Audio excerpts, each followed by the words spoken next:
I promised a live on the post that I did about quarterbacks doing backbends and other gymnastic work with their training system, and I got a huge response. So I wanted to address a lot of the questions that I did get about that. And in regards to the post in particular, what I was trying to do is articulate there are a lot of different ways to train a quarterback outside of objective measures. And I think that this is outside of the quarterback position, what I'm talking about right now. But basically, in our profession, one of the things that happens a lot is we're asked to give objective data on how we're improving these athletes. And so I think it can be a really big problem as far as trying to make sure that we're always proving value. But sometimes you have to go outside of those objective measures and find things that affect performance on the field. And we feel like there's a lot of influence and a lot of opportunity to work on things that translate to the field of play outside of these objective measures. And one of them is our gymnastic type protocols. And the reason I call it gymnastica and not gymnastics is gymnastics is a sport. But there are things that are involved in the art of gymnastics or the sport of gymnastics that can be relevant. Now, obviously doing back handsprings with high-level athletes at a different sport's probably not a good idea, but certain aspects of it can really help. And the examples I gave were pretty simple, and we can talk through those. So number one, functionality of the spine. There is something called a spinal whip, and in addition to that, having the ability to bend your spine in multiple planes of motion and have an athleticism in your spine is a skill set that every athlete should have to keep them safe, not just to have them perform at the highest level. So beyond the functionality of the spine, just as a human being, and while I'm on that, I'm sorry I bounce around because I'm ADD, but while I'm on that, look, we look at someone as a human being first, that plays a sport that is an athlete second, and then look at the demands of the sport third, and then the demands of that position fourth. So the spine is something that is a core tenet for really every single athlete that we work with, and really every adult for that matter, especially the kids. So I know I'm bouncing around, but back to the aspect of gymnastics and sport and the backbend in particular. Now, when you're a quarterback, you are asked to move and throw in a lot of different positions. Now, in a perfect world, you'd always set your feet perfectly and you would throw the ball. And I would argue that a lot of the good ones can still do that even when being put in compromised situations. However, when you're moving in dynamically in space, sometimes you have to find different loading patterns. And one thing that a lot of quarterback coaches would agree with, me not being one of those quarterback coaches and someone that is on the performance side, is that a lot of the quarterbacks want to get their shoulder level and keep their head still when they try to throw the ball. If you are running 16 miles an hour, rolling to the left, to get your shoulders level, you're going to have to articulate some movement in the spine that is going to involve frontal plane and bending in the sagittal plane, meaning bending here. And then also, from an anatomical standpoint, it's going to look different with every body type. So getting that type of flexibility that you need in the spine is incredibly important to be able to access those movements when you move dynamically. Because truly, the best type of flexibility work is really dynamic movement that is going to challenge your motor control and your neurological system while operating the body at maximally linked tissues or long muscle links in those movements, meaning dynamically stretching your body in movement. And I'm going to, on this talk, I'm going to piggyback it with the whole long muscle myth that's out there. The thing that's funny about it is it's false and true, and we'll get to that. But what I'm speaking on now is understanding that moving in space can actually help your body dynamically learn those end ranges and give your body actual useful flexibility for when you're in the game or need to execute it, whether you're any type of thrower, a quarterback, a pitcher. There is hip and shoulder separation. You can call it a number of things. Now, I don't always agree with the implementations to get those things or the way that they're actually calculated or what people think, but there is degrees of separation in where joints are moving in a real motion or in a relative motion, meaning if your head is still and your body is rotating around the neck, that's relative rotation. And if I just move my head to the side one way or the other, that's real rotation. So with your spine, it plays a role in all of those things. And the reason that our abdominals are shaped in a way that looks like a six-pack, or everybody types of different. Underneath the snow, there's rocks, right? So with that, the reason is because there is tension and relaxation with every angulation that the spine would create. So the human body is made such that you can have some type of contraction for deceleration at one point of the abdominals, while you can have complete relaxation on another. So that's why we're shaped that way. And if you go back to the back bend in particular, this is going to very, very deeply activate and integrate the fascial system. The reason is because the fascial system is the lining over some of the other soft tissues we know about, the muscles, the tendons, the ligaments, obviously the bones. It's a lining system that goes over that. There are 12 different fascial lines, but when you do a back bend, you're working the deep frontal line, you're working the superficial front line, you're working the arm line, and probably working in the spiral line as well. And all of these lines have tissues that attach to the feet all the way up to the cranium. And so what's cool about that is you're teaching the body how to integrate that movement in a bowing type system, to where your body can create movement there. And all you're doing is constantly educating the body on the links that you need to access in movement. And so these aren't necessarily stretches, they're dynamic movements where we're trying to get to a maximum in range of motion, educate the body on what we can do there, and then go try to experience that. So with a back bend, we would do the back bend and then do some kind of explosive, powerful throw. Now, you don't have to have a football in your hand. You can do this a number of ways, whether it's a granny toss, an overhead toss, some type of chop, strike, it doesn't matter. But you want to kind of teach the body how to express this range of motion and movement. Now let's see you go and apply this to a certain type of power expression. And this is where we get into some of the things where I get quarterback coaches that will get upset with me. Well, you're out there and you're doing things that aren't real footwork, or it's not really something that crosses over. Okay, but my goals aren't to be a quarterback coach. My goals are to make sure my quarterbacks can play the game on the highest of levels. And in order to play the game at the highest of levels, it has a lot more to do than having a perfect throwing motion or perfect feet. And so when I'm getting an athlete out there and doing what we call our locomotion series, I'm looking to put the body at the most lengthened type of movements as possible, that I make them generate power. So I challenge the motor system, and I challenge stability at long links of the body in the fascial system and the muscular system.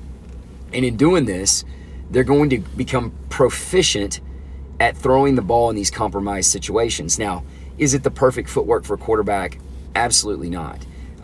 Is it going to prepare the body to be able to be more explosive without tension, more explosive in a faster amount of time from a standpoint of ground force reaction and other things? Yes. That's the point is, when you're doing this, you're going to also reveal habits that they have.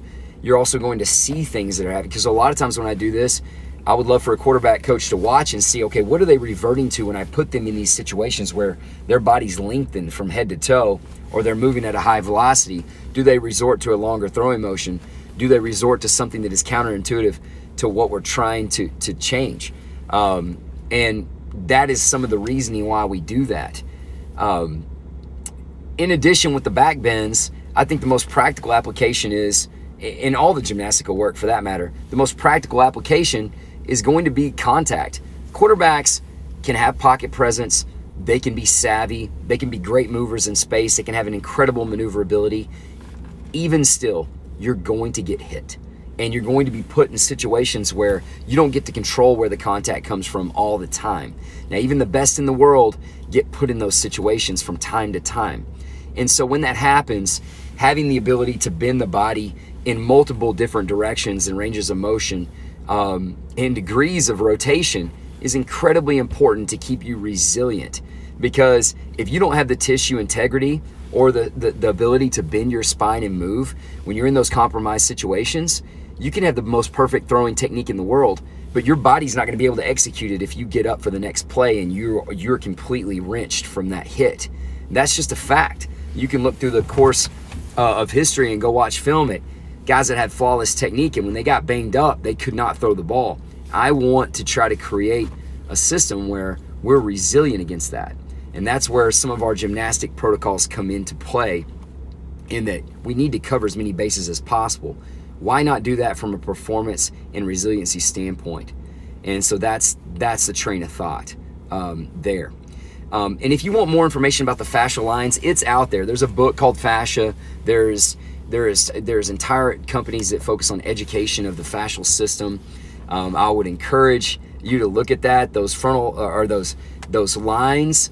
The lateral line is incredibly complex. There's so many things to look at from a performance standpoint in training the fascial system, and I really feel like in the last 7 years we've been shown that really is that is the biggest margin in our profession as far as where we can improve athletes, is understanding movement patterns and their ability to create adaptations for performance.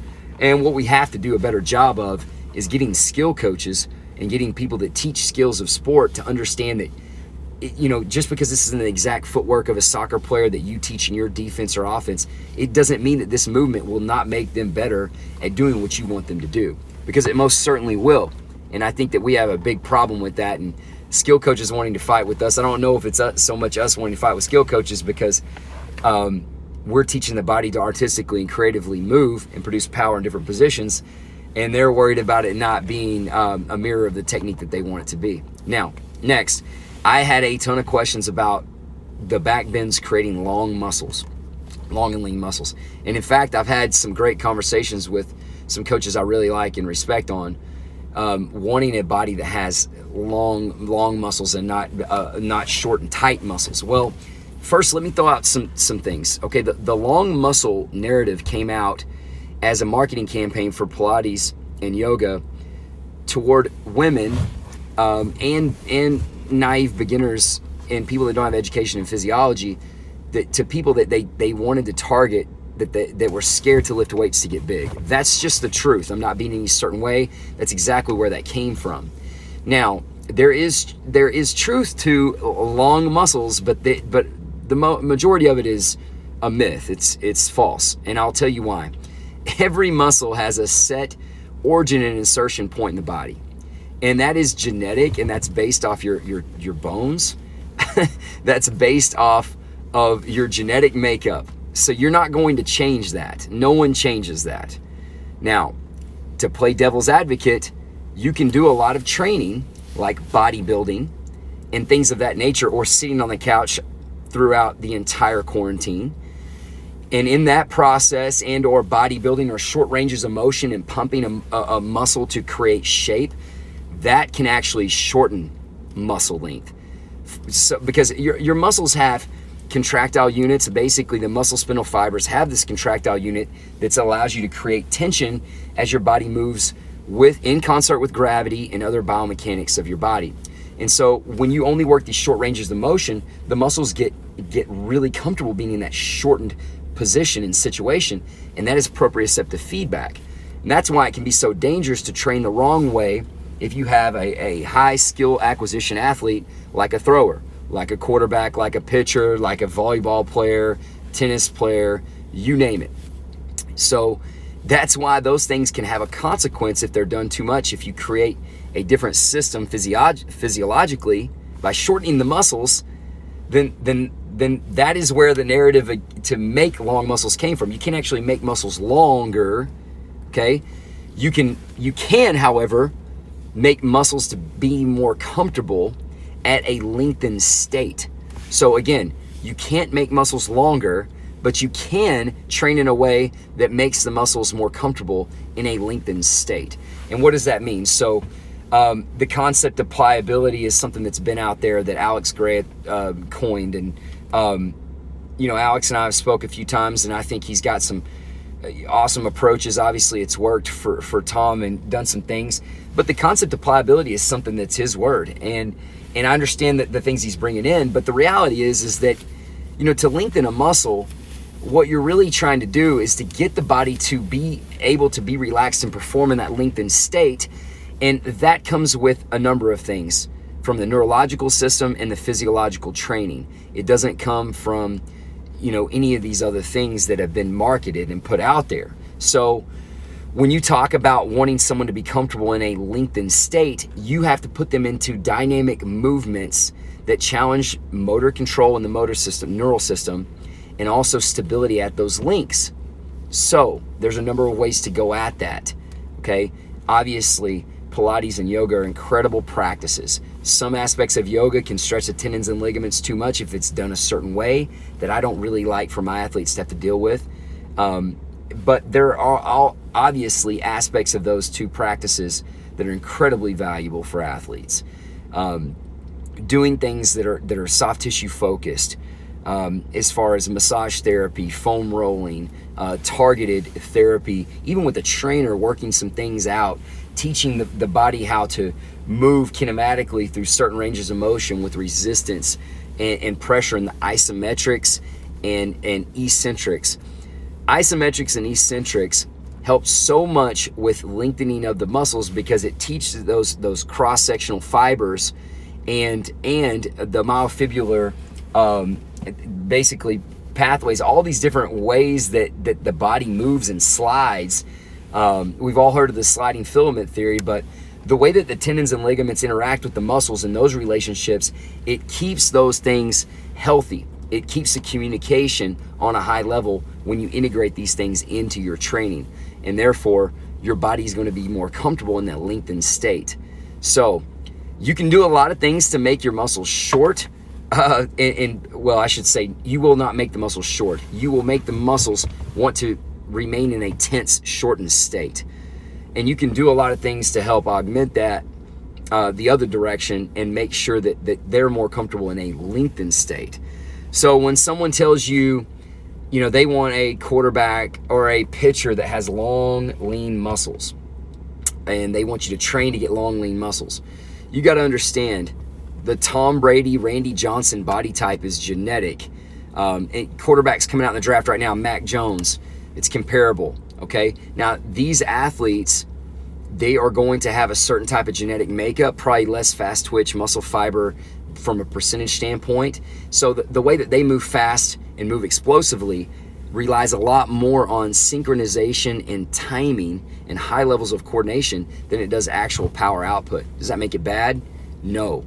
But know who you're working with. Their body type's not going to be like some of these other players. And I could give you some other examples, like take a Patrick Mahomes and a Brett Favre. That body type is not going to have long and lean muscles. They have high percentage of fast twitch muscle fibers in their body. They have certain genetic makeup body type.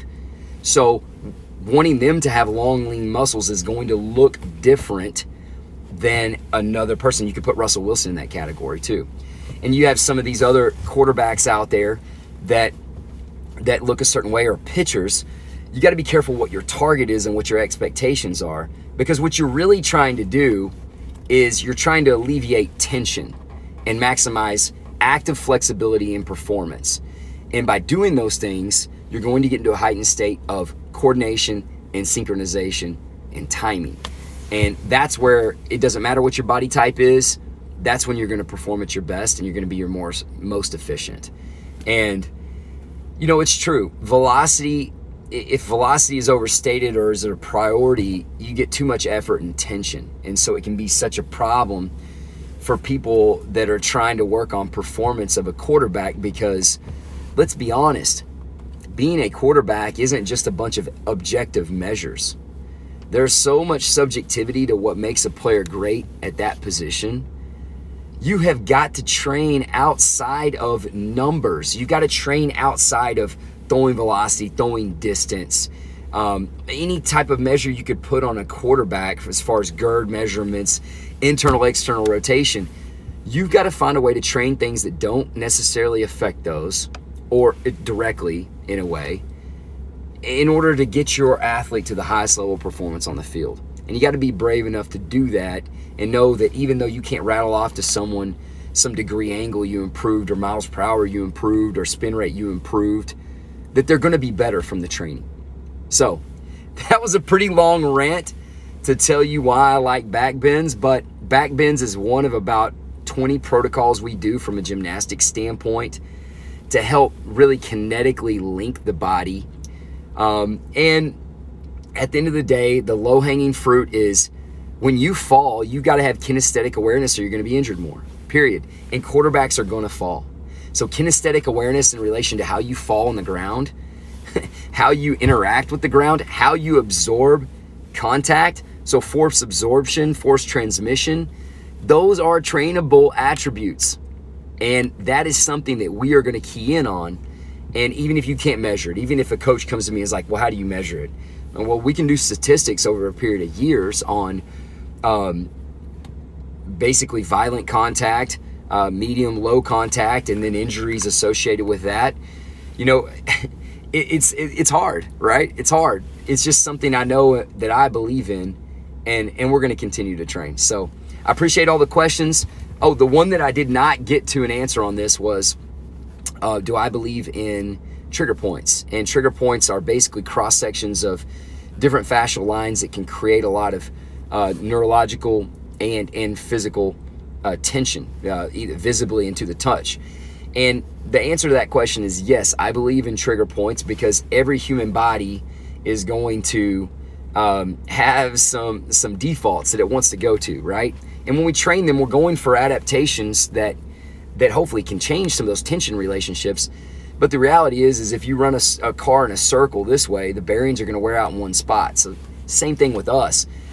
So let's just say we have this perfect throwing motion. We want our guy to do it, and we have him to do it, 200 times, 3 times a week. Well, that's going to create tension. Even though you might not want tension, that's going to create tension in certain areas of the body from an overuse standpoint.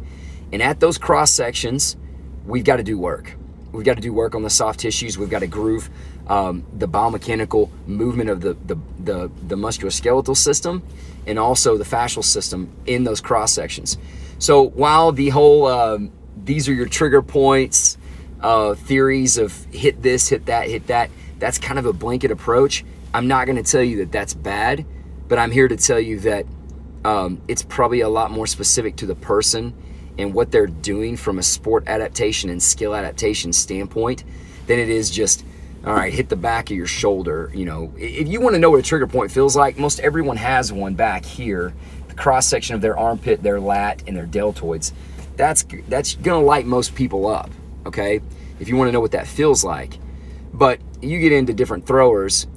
For instance, there's not a quarterback that their lead leg doesn't have a tension and trigger point issue right below the knee on the lateral aspect of it.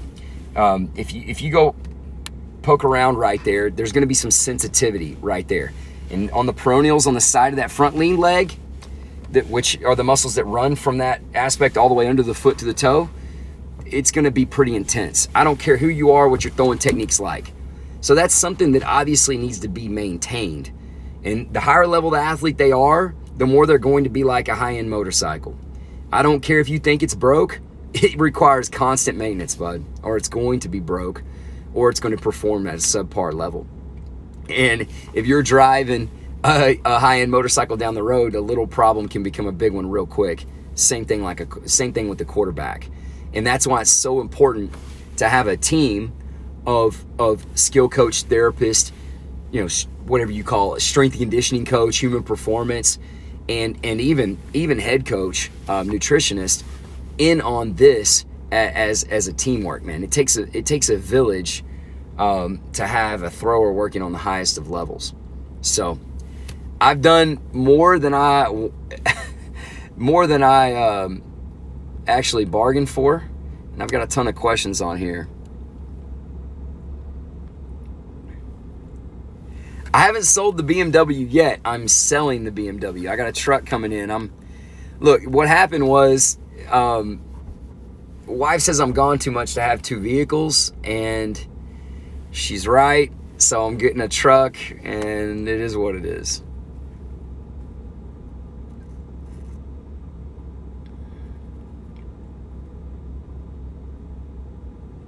Awesome.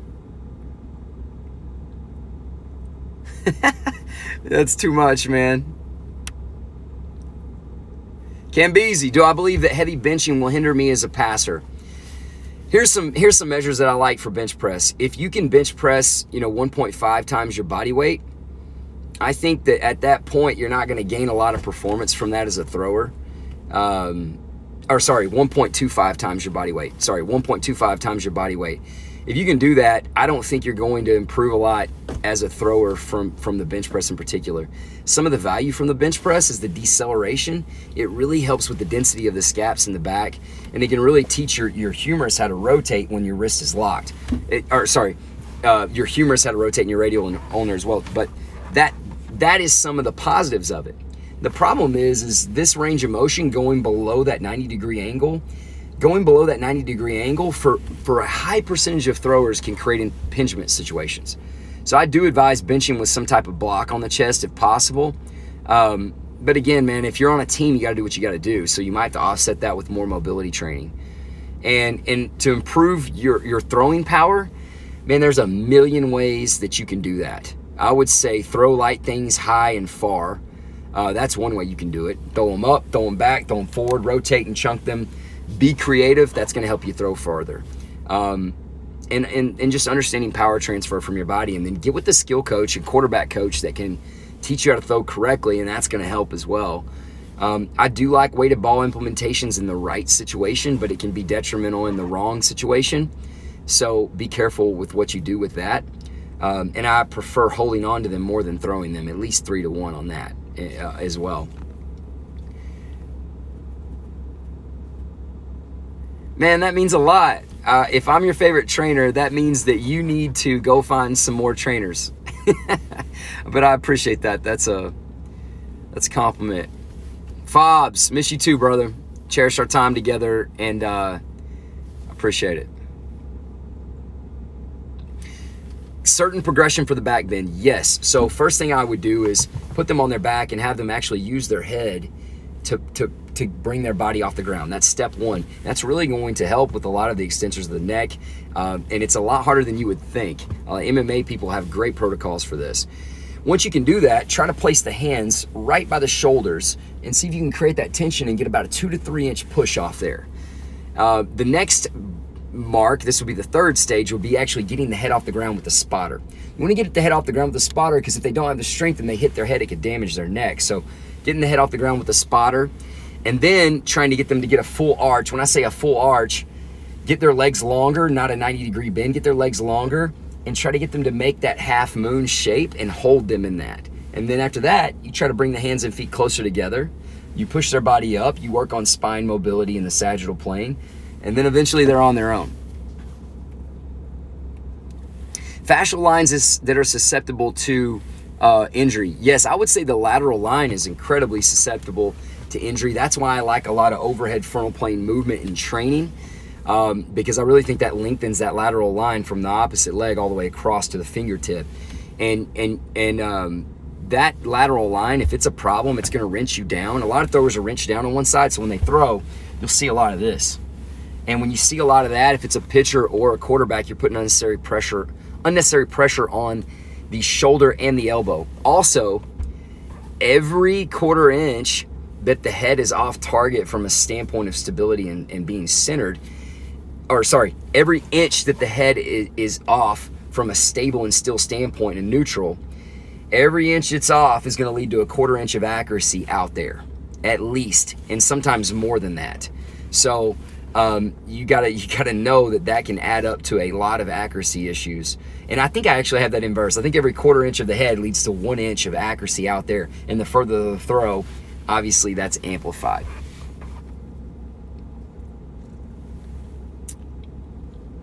Dry needling is incredible. If done correctly, it's all in the hands of the practitioner to help with tissue mobility and to gain mobility with the fascial system and the coordination of all the soft tissues. Yeah, the book I recommended is also actually called Fascia. Delvon, my man, hope you're well. Is barbell back squat beneficial to athletes or high compressive forces? It depends. Yes, it's incredibly beneficial for you to learn how to do that in a full range of motion, because strength training can help lengthen the muscles better than even stretching can if done properly through full ranges of motion, because you're working stability through the full ranges of motion. So yes, it's beneficial, but once you get past about 1.5 to 1.75 times your body weight, it might not affect performance on a high level. And when you get to really, really high levels, yes, there's compression in the spine. Sometimes that can build some resilience, but at times not. So again, that's a subjective answer to a subjective question. So I think it's good to squat until it's not. It's good to squat really well. It's not good to squat poorly. I don't know. It depends on the athlete. Med balls only help. I think med balls are great at teaching the body how to move dynamically and lengthen type of maximally lengthen muscle and fascial lines and producing power. And what this does is it helps the body create, not create, but amplify the elastic component in the fascial lines. So when you're doing med ball throws, you're trying to build more elastic fiber into the fascial lines of the body. And what this means is when you move, you're going to have power without tension, very explosive power without tension. The best way to explain this is, have you ever been to a pizza place and put a quarter in and got one of the super balls out, right? You can tell I'm an 80s kid, right? So you get that super ball out. When you drop it, do you have to throw it down to bounce it, or do you drop it? You just drop it and that thing bounces everywhere. That's what happens when your fascial system is loaded with elastic component. And that's what med ball throws can do for you. Oh, weighted balls like sand or weighted baseballs. You know, it depends. If you don't have proficient biomechanics in throwing, you shouldn't throw weighted balls because you're adding weight on top of dysfunction. If you do have a good throwing motion, if you hold on to weighted balls, it can help with some density things on the posterior. If you release it, it's teaching you to finish out in front, and it's teaching you how to finish and be explosive through the motion. And I would prefer to do less of that than the other.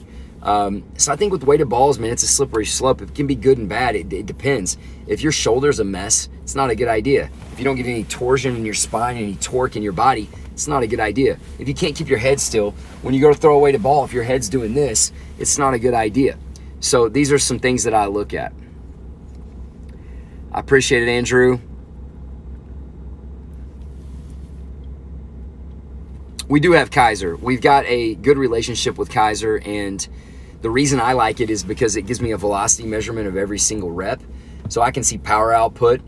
So if I'm going for power as a target of what I'm trying to produce as an adaptation from the training, I can look, are they producing 100% of their power? When they get down to 85%, usually for us, it's if they get below 90%, we're cutting the set. If we had 4 sets planned and it's the second set, they're not doing the third or the fourth.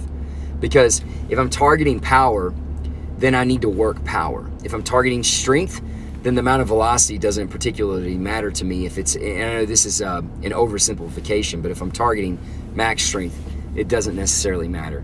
Tempo matters from an eccentric and isometric standpoint, but the velocity of that, it doesn't necessarily matter. So I've overstayed my welcome. I wanted to just talk about the post, and I've gone too long. Hope everybody's well. Keep focusing on being the best you. That's all that matters, and have a great day.